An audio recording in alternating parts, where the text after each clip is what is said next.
Welcome back to React Native Radio Podcast. Brought to you by Twitter. Turns out if you have $44 billion, you can edit a tweet. Episode 233, React 18 and the Future of React Native.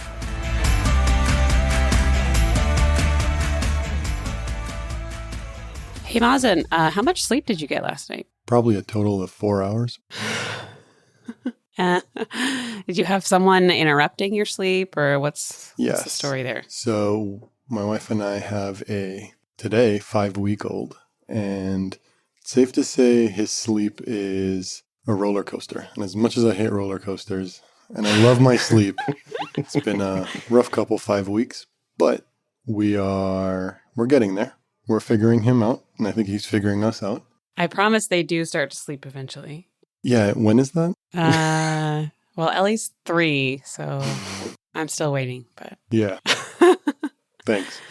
Well, congratulations and welcome back. Thank you. Obviously, if you've been listening to the podcast religiously, Mazen's been gone for a few episodes. He was on paternity leave, and we are so happy that he is back. You'll also probably notice that I am not Jamin. What? What? Oh. I've been working on my Jamin impression, but it's not there yet. He's in Florida having way more fun than the rest of us. He's already been to Disney World a couple times. He's sending us pictures to make us jealous. But yeah, he is gone for a couple weeks. But, we can do it without him. Mm-hmm. Plus, I get to call myself the CTO when he's gone. That's the deal. There you go. All worth it. Also, we do have a special guest co-host with us today. Our fabulous owner and CIO, Chief Innovation Officer at Infinite Red, Gant Laborde. What? Woo! What? Yeah! How you doing, Gant? I'm just happy to be here as a discount Jamin. I'm great value Jamin is what happens. Wish.com, Jamin. That's right. Hold on. Sisu, tractor, React Native. There you go. Of course, I'm Robin Hines, obviously, your host for the day and friendly software engineer at Infinite Red. I live in Portland, Oregon with my husband and 2 kids. And I'm joined, as I just mentioned, I'm joined by my fantabulous fancy co-hosts, Mazen and Gant. Mazen lives in Durham, North Carolina with his wife and newborn son, who we've seen some pictures of. He's pretty cute. Thank you. And Gant, as I said, is a owner at Infinite Red. He's a New Orleans native. He has a long list of titles, which I can't remember and won't list. You can catch him speaking at DevNexus next week and Reactathon in the Park as well. Before we get into our topic for today, I do have to say that this episode is sponsored by Infinite Red. Infinite Red is a premier React Native design and development agency located fully remote in the US and Canada. If you're looking for React Native expertise for your next React Native project, hit us up. You can learn more on our website, infinite.red/React Native. And don't forget to mention that you heard about us through the React Native Radio podcast. Also, imagine working with a team like Mazen and Gant. Who wouldn't want to work with them? If you're a senior level React Native engineer located in the US or Canada, go to careers.infinite.red. We'd love to hear from you. I just want to say that Infinite Red is so much better than that company Finite Blue. You do not want to work for them. That's just not as good. So stay clear. You're considering, React Native company to go for Infinite Red. Infinitely better. I'm guessing they work in Flutter? Finite Blue. Yeah. See, if you're a Flutter dev out there listening to this, which I don't know why you would be, but a prime opportunity to start a consultancy doing Flutter. Call yourself Finite Blue. All right. Let's get into our topic, which today is we're talking about React 18 and how that fits into the future of React Native. Yeah. So if you missed it, React 18 landed just a couple weeks ago. It's a major release introducing a lot of new features that have been in the works for a while, specifically around the concept of concurrency. So if you don't know what concurrency is, Mazen, Gant, what's concurrency? Why do we care? I think the best way to describe concurrency is the way React kind of posted in their blog. Think of it as a way to prepare multiple versions of your UI at the same time. So I think that's really important because that, gives you a lot of performance improvements. Some people might be thinking, well, multiple UIs, that should bog things down. Mm-hmm. Why would I want to, load 2 to 3 different versions of my UI and then all of a sudden have my performance boost? Well, as we'll get to later on, React 18 does a really good job of letting you load multiple versions of your UI.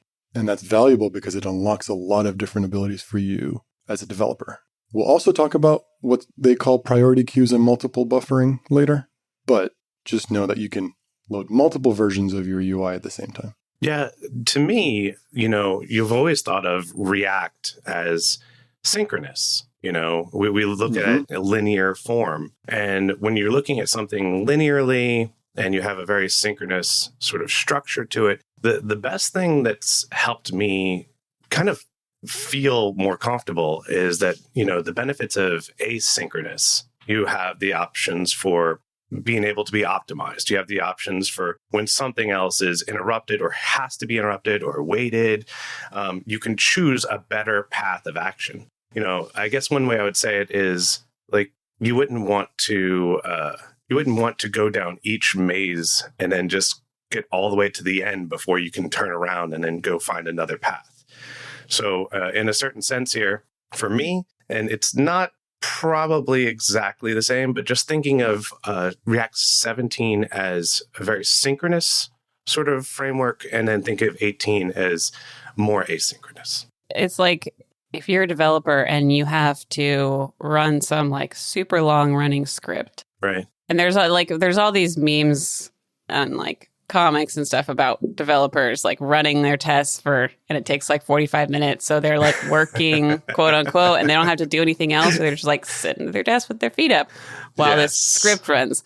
But instead of just like doing nothing while that runs, if they could get other things done, that's concurrency. It's not having to sit and wait. Shushing a baby to sleep in between. Got it. So Mazen, you're quite interruptible is what you're saying. Yes. Yes, parents are very familiar with the concept of concurrency. Oh, yes. Yeah, concurrency and sort of, it seems like it's a sign of maturity for any programming language. When you first see a programming language, it's just what can it do? I say programming language, like I'm completely conflating programming languages with a front-end framework of React, right? Okay. But it's the same story over and over again. So I'm going to play my old man hat. I'm just, hold on, where is it? Here you go. I don't know. You can borrow one from Jamin. That's right. But it's a sign of maturity to think about things in both concurrency and parallelism. It's also a significant optimization, which I have to say, kudos to the React team and also the React Native team. They've had a significantly wonderful working mechanism, and rather than adding more and more bells and whistles, they've sort of gotten down to the engine, the core, and then worked on the efficiency of it. And I think that's what we're seeing with how 18 and React Native are coming together. So you actually just led into what I'm about to say really nicely. But I want to make sure that people listening are thinking, what, this is a React Native podcast. Why are you talking about React? Mm-hmm. So before we sort of dive into the features of this React release, I want to make sure we're keeping in mind how this ties back to React Native and why it's important. Mm-hmm. And of course, this all feeds back into the new architecture, which is the buzzword of the year. If you're building things in React Native, I'm sure you've heard the term, the new architecture. Yeah. Which is this big rewrite that's coming. And much of what's happening in that rewrite is critically dependent on the concurrent features that that came with this new React 18 release. Robin, I would, if we need a cooler name than the new architecture. Can you give us anything that would be better than that? React Native Synergy. React Native Unprecedented. This summer, React Native Synergy. I think we just need to go full corporate buzzword. So yeah, as we talk about these React features, just keep in mind that all of these are very closely tied to the features that are coming down the pike with React Native Synergy. If that takes off, that's your fault. I would like credit for that. Yes. Right. So where should we start? There's so much here. I want to talk about the sort of root, if you will, which is kind of a pun, if you know what I'm going to say. The biggest sort of visible change that React developers will notice and have to actionably change in their apps is that instead of using React DOM render, they're going to have to call a new API called create root.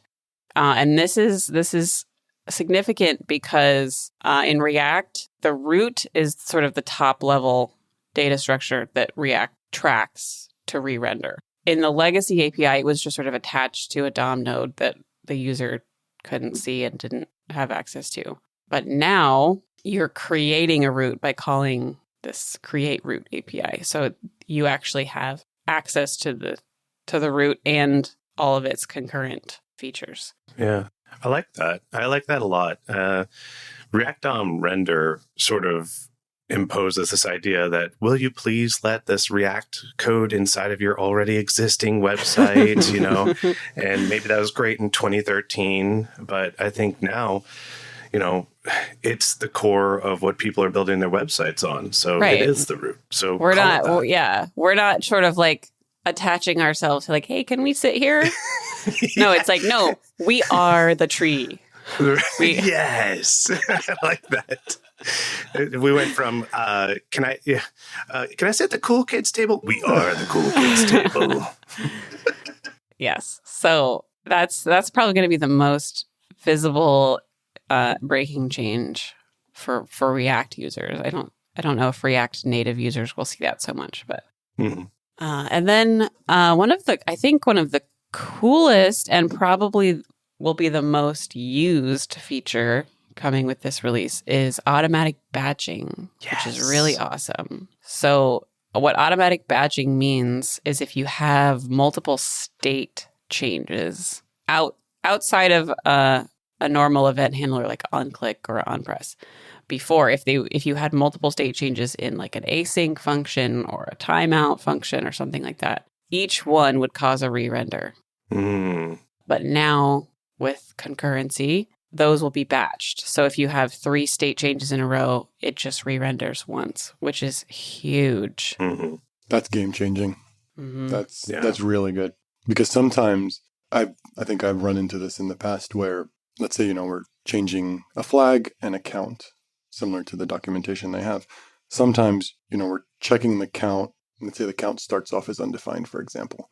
We're checking if the count actually exists before changing it and whatnot. But now that we're only having one re-render happen, we know that it's going to come back with a value. Yeah. So you don't really have to do a lot of your checks, because instead of accounting for the first re-render and then the second re-render to then make sure your UI doesn't crash, you're just going to get one re-render come back with all your data that you're kind of expecting from that function or timeout. So, setting a flag or setting a count, you'll know that it'll be set in one rather than 2. Yeah.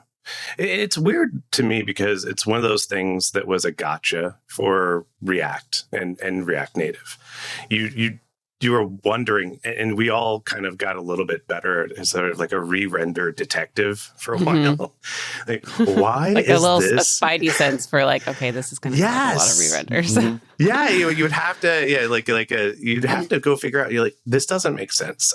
Just do the things I want you to do here, and then you'd move something above one line, and then it would do that. And you would just lie to everybody and say, yeah, I fixed it. I totally understand why. But no, there's like all these weird rules, and you kind of see this. I know that here we're fans of using MobX state tree a bit, but Jamin was showing me this one where if you are modifying in MobX state tree, and I'm sorry if you don't use MobX state tree out there, just follow through with this. This is like a little gotcha that you're showing me. That if you are you're firing an action, but then you have an async, you await something inside there, and then you do something after that. The way the promise is built out, you wouldn't have that value back in time. And I feel like that's the same problems that we were seeing inside of async with re-renderings, is that if you're setting state after async, if you're kind of like dealing with these, all of a sudden you're like, what's going on?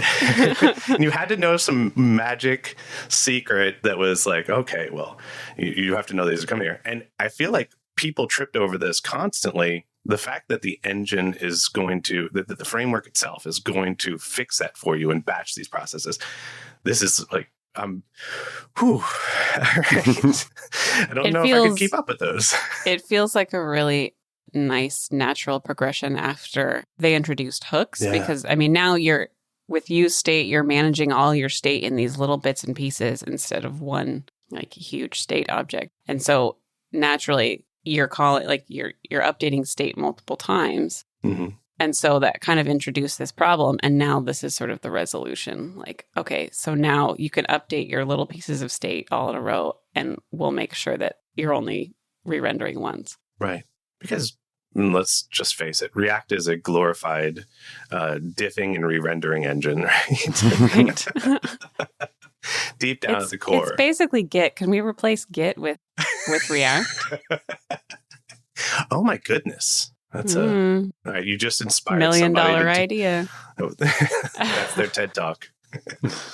Another feature of this release is called transitions. Mazen, can you tell me a little bit about those? Yeah. React kind of distinguishes these between urgent updates and transition updates. So urgent updates, kind of think about it like when you're typing into an input or you're clicking a button, you don't want a delay. So if I'm typing in an input like hello, I don't want to, press the H and then have a delay, and then the H kind of shows up a couple seconds later. So these are kind of like urgent, get it done right away so that user doesn't really see any glitches essentially on the screen. Transition updates, basically, when you're transitioning from one UI to the other, they will be interrupted by urgent updates. So whether if you're making a change within a transition, the urgent update would happen and then the transition would kind of go. Now, one big thing with the transition update is it does come with I wouldn't call it a hook. It's called a start transition function. And then within that, there's like a callback, and that's when your transition happens. So that's how you kind of delay start your transition, delay, search for a query, or set an input, set a value along the way. So I think a good example of this concept would be like if you have a whole list of things and you have the ability to search or filter those things. And you can filter by clicking buttons, or you can filter down by like entering in a keyword that filters the list. Interacting with those like filter buttons or entering text into a search bar, those are like urgent. Those are the urgent updates that you want immediate feedback. But then refreshing the list and showing the reduced list, that's the transition update. That's the sort of the update that can take a little bit longer. Totally. I think that's a very good example, Robin. I think the one, when I was kind of reading into it, the thing that kind of came to my mind was it kind of sounded like the transition parts were almost like debouncing. So, debounce, we kind of wait for the certain intervals along the way and then kind of return the value, the function, create a search. This kind of seemed like that, right? What's urgent is the typing in our filter. What's not urgent can wait for us to kind of finish typing is then showing up our filter. So then it's kind of like the debounce. When we're done typing, boom, show me my next transition state. Totally. Yeah, that does seem similar to debouncing. Yeah. And the concept of urgent updates for when you're typing in, we're talking about, and there might still be people who don't manage the state of like a text component. And so we're talking about managed components where we are telling them, we control all of the state of the item, because and this is an interesting moment, because there are still people who just let things manage their own state in a certain degree. But once you start to really get in there and you're telling something what the value is, I found that just as simple as having a text box and managing the state of that, you do see a little flicker sometime. You see a little problem sometime. And originally, it was just kind of okay. People were like, okay, hey, at least I'm able to get this to work. And I'm glad, because those kinds of problems aren't acceptable anymore, And I think that with the new architecture, well, specifically with React 18 and urgent updates and those kinds of things coming through, we actually have the tools to manage those flickers, those weird moments where it shows something you didn't want to see. You can actually dig down and identify and work with those. And I think that's really, really important, because it just shows we're hitting a new bar. We're hitting a new gear with the expectations of what React engineers should be able to do. Definitely. This is definitely feels like a new era for this framework. Yeah. And just to tie it back to React Native, again, I'm guessing this will have a huge impact with Fabric and with JSI. Yes.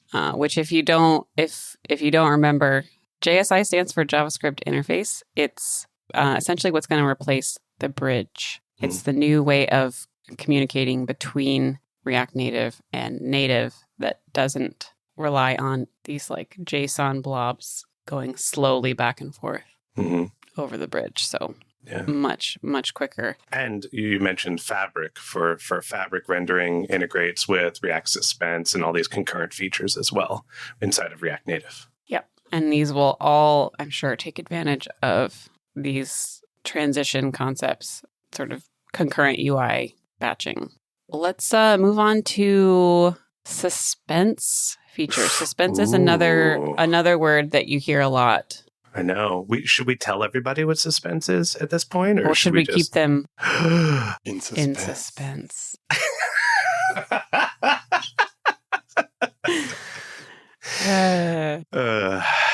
So what's suspense? What is it? So I've used suspense in the past, and it was very limited in its scope. You kind of had to use React.lazy to create your suspense components, and then it kind of worked in that sense. Now now it sounds like in React 18, it's being moved into its own component. Think of it as a UI loading state. While you wait for your data to return from an API, you can kind of have a loading spinner, or whatever your design team kind of wants in that. Yeah. So moving away from the limited version, now it's expanded to being used concurrently. And obviously, we talked about the transition. When combining it with the transition API, I think you kind of have a good, seamless, unsuspenseful transition, maybe, while leaving everyone in suspense. We may or may not. Who will know? We throw away our re-rendering hats to grab suspense hats. Okay, it's worked out perfect.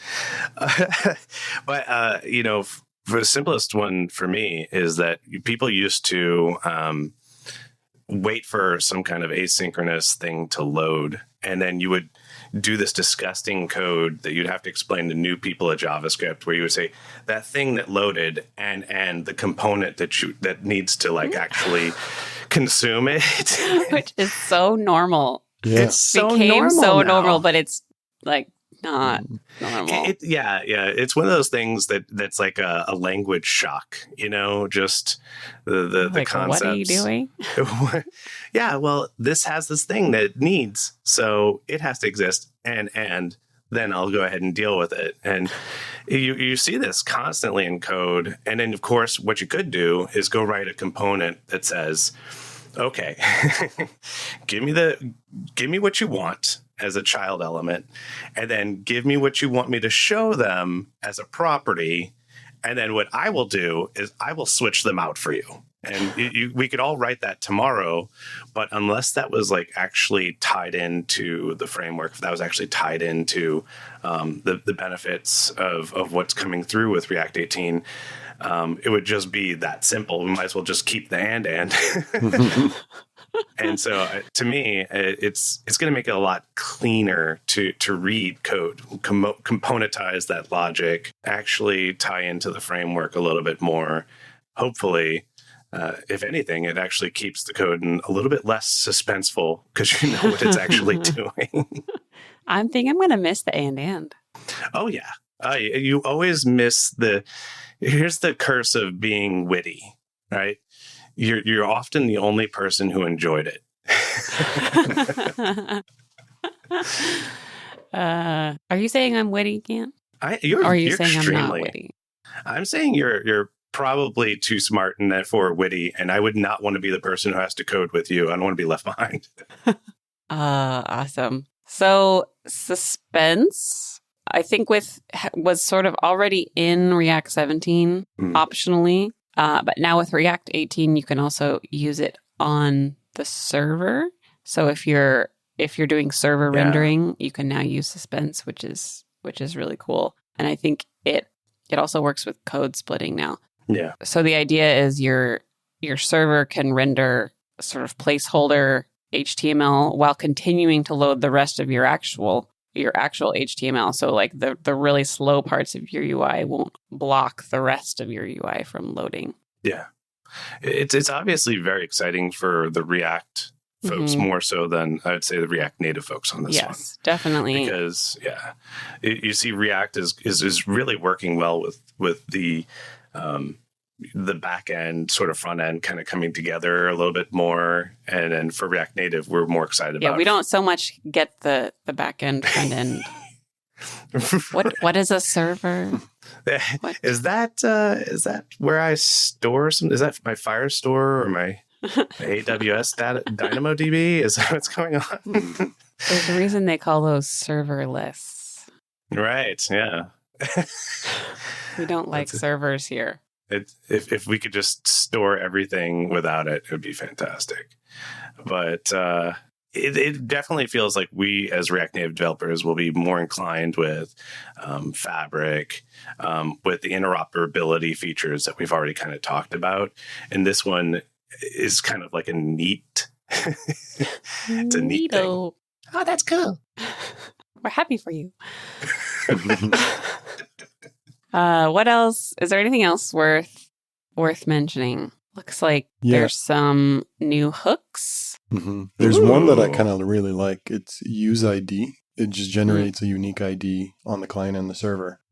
So if you've ever using that word server again. Right. Fancy.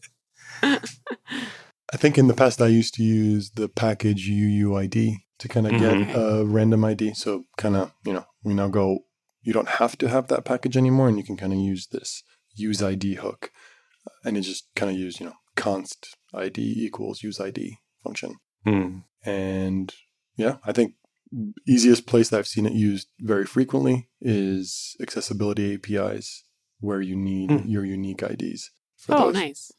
Or if you're generating a unique ID for your user or whatever, your backend, essentially. I wonder if it could also be used for like unique keys in a flat list. Yeah. Cool. I could see that. Well, how are those unique? Are those GUIDs or something? Or do you know? Because I don't trust GUIDs. They're just mathematically inclined not to have a collision, but someday that's going to happen to you, right? That's it's a 1 in a billion chance that there'll be a collision. That means there's 7 people every year. So you're saying there's a chance. Yes. So you're saying there's a chance, right? Yeah. I don't like my UUIDs being IOUs, so I'm okay. I'm not 100% sure, because kind of looking at the documentation, it doesn't say what is generated. It just says, generates a unique ID. I do see a note that says it generates a string that includes a colon token. Oh. What? This helps ensure that the token is unique and it's not supported in CSS selectors or APIs like query select all. The colon token is where you're reading the token and then you pause and then you just go on. I wish they had an example of that. That's a good point, Gant. So dynamic IDs it's are a fake, yeah. Base it's 32 strings. Yeah. Base 32 strings whose binary representation corresponds to the position of a node in a tree. Yeah. There's an algorithm. I will specifically say that fear of GUIDs has only kept me up at least 3 nights. It's not real. My therapist says that GUIDs won't get me, so it's okay. It's not. It doesn't look like it's a GUID. No. It looks like Right. it's like There will only ever be one. it's got its own algorithm. Lie to me, Robin. It's got a colon to protect it, to make sure. It's got all kinds of things. I'll never get a collision, right? Never ever. They will pay Okay. you $1 million if you get a collision. Oh, hold on. I have some code to write. Awesome. Well, I think that pretty much covers most of the new cool features for React 18. Mm-hmm. React Native, unfortunately, will not use React 18 until the new architecture releases, which we haven't been given a date for yet. Well, the new React Native architecture can be enabled. So here's a fun fact. It can be enabled in React 68. Okay. Yeah. Which comes out soon, right? By the time this podcast is Right. aired. By the You'll- time this podcast is out. But yeah, you can actually go back and enable the new. So React Native Synergy can be enabled in 68, but there's a lot more. It's sitting there in plain view in the open source, and we will be seeing continued documentation coming in about how to go ahead and transfer over that. So by the time this comes out, you could go check that out. We will be working to enable the new architecture in Ignite soon. Oh yeah, So watch out for that. very nice. So I think that about wraps it up for React 18. If you're looking forward to turbo modules and JSI and Fabric in React Native, C++. C++. When in doubt, just say C++. I've been doing that. That's actually my whole career. C++ is that old. So I say improved performance and C++, and people keep hiring me. So it'll work here too. Keep your eye out for all of these features and more in React Native Synergy, the future of React Native. If you'd like to nerd out more about React Native, check out Jamin's Twitch stream at rn.live or youtube.infinite.red. He should be back by the time this episode comes out. You can also join our Slack community at community.infinite.red. We have almost 2,000 React Native developers in there now. Mm. And I'm sure a lot of them know a lot about the new architecture more than we do and would love to talk about it. Where can people find the two of you on Twitter? Gant, where can they find you? Yes. Well, you can find me at Gant Laborde on Twitter. And you could also get a list of places that I'll be speaking at my website, gantlaborde.com. My website's down right now. I'm doing some updates. So Awkward. if you listen to this podcast and it's up, go Gant. If not, those fixes took longer than expected.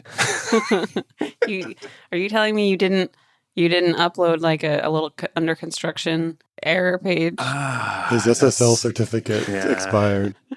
Yeah, I got in an SSL infinite loop. So what's really funny is if you try to force SSL on your website and then you try to force it a second way just because you're like, oh, well, maybe I'll just do it 2 ways. Don't do that. Because then you end up in some weird infinite loop world where you can't, just don't do it. TLDR, Gant messed up his website. Dude, SSL certificates are not as easy as they should be. I know they're getting easier. I still find ways to screw them up. Okay. You should just use GoDaddy.com. Oh, hey, how much are they paying you, Robin? They'd have to pay me a lot. And Mazen, where can they find you on the internet, on the interwebs? So I'm at Mazen Chami on Twitter. Perfect. And you can find me at Robin_Hines with an E at the end. And you can find React Native Radio at React Native RDIO on Twitter. As always, thanks to our producer and editor, Todd Worth, our assistant editor and episode release coordinator, Jed Bartosky, our designer, Justin Husky, and our guest coordinator, Derek Greenberg. Thanks to our sponsor, Infinite Red. Check us out at infinite.red/React Native. A special thanks to all of you listening today. Make sure to subscribe wherever you get your podcasts. We'll see you next time.